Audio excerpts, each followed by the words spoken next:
5 seconds. Mr. Vice Chairman, knowing the honorable mover of this resolution to be a good parliamentarian, I had expected that he would place before the House all sides of this problem.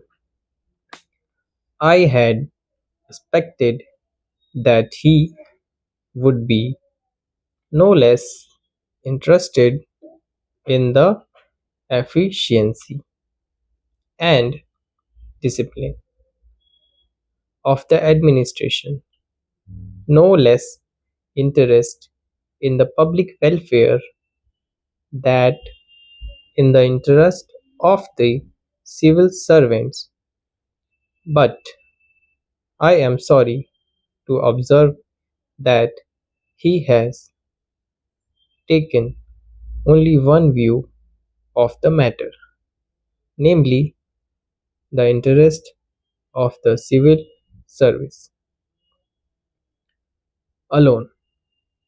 He has not all dwelled upon the frightful consequences which a strike of the sort we had the misfortune to have would have had on the country and the people in general.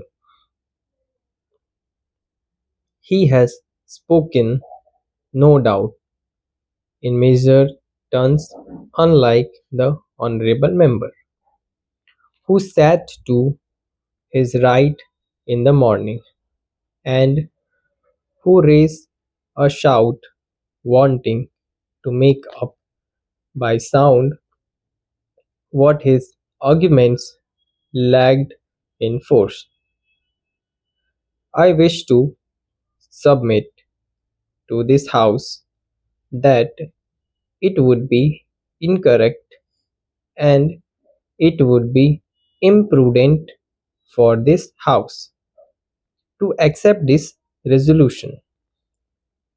It would be incorrect because by accepting this resolution, we would be laying down something bad in principle, and we would also be accepting a policy which would be suicidal and which would cut at the root of discipline in the services. To the merits of restatement or otherwise of those person, I will come later on. I doubt the very propriety of Parliament going into this matter. Now, let us see what has happened. Whatever right or wrong, departments have taken up the questions of these strikes. Those who took part in this strike, those who indulged in disobeying the ordinance, several cases of sabotage and intermediation, including criminal ones, have been gone into the authorities, have taken some decisions in some cases. The government have taken the decisions, and in some cases the department have taken the decision. Now, would it be right for Parliament to intervene, to interfere with these decisions? Suppose we do that.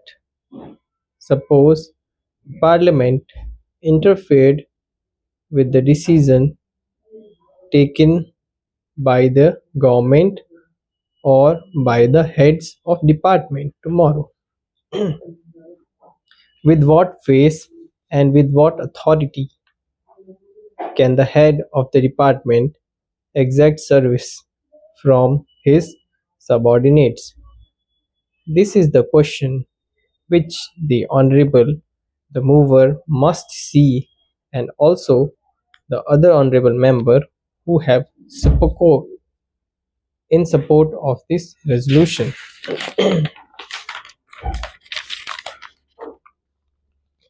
Unemployment is mounting up, and we have not been able to generate enough employment opportunities to provide even for those people who are entering the labor market today, perhaps to the extent envisaged during the 10th plan.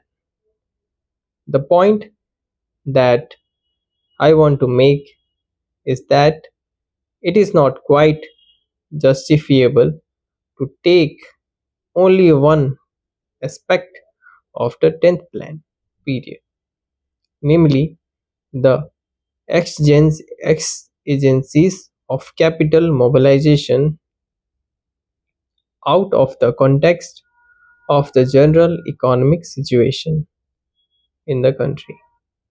When we are therefore making this huge tax effort, we will have to apply our mind with equal seriousness, if not more, to see that the income generation in the community is as great as is and vast, so that the savings and the investments could be affected without disturbing unnecessarily the consumption pattern in the community.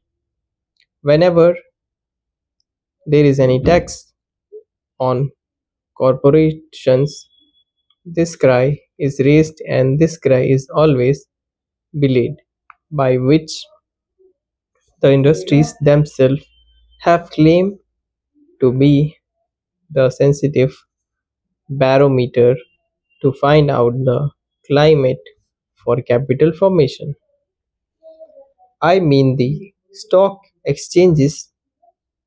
This time, the stock exchanges have reacted quite favorably to the budget proposals as a whole, which clearly shows that whatever else may be the merit or the present budget proposals, it is certainly non anti capital. Last year, also the stock markets bloomed up after the taxation proposals were announced. This time, though they were a little hesitant at first, ultimately, I think they have realized that there is nothing wrong with the taxation proposal, and they are now merely mounting up.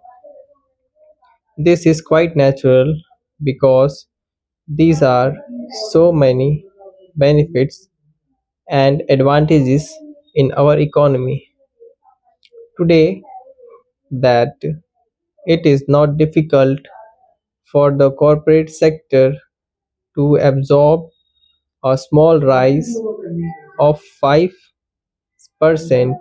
in the corporation tax, which has been proposed by the Honorable Finance Minister. The economy of the nation today is more or less a closed economy because, due to the lack of external finances, imports have been virtually prohibited. There is a lot of planning in the country which makes risk bearing rather unlikely, and because of the regulation of the economy, internal competition is also not very great. The risk bearing capacity which is claimed by the industrialist really forgetting large profits and large yields on their investment. If almost non existent in our economy today, our market are expanding very fast and the money generated is much more than the production of commodities, which the result that there are shortages is almost every commodities.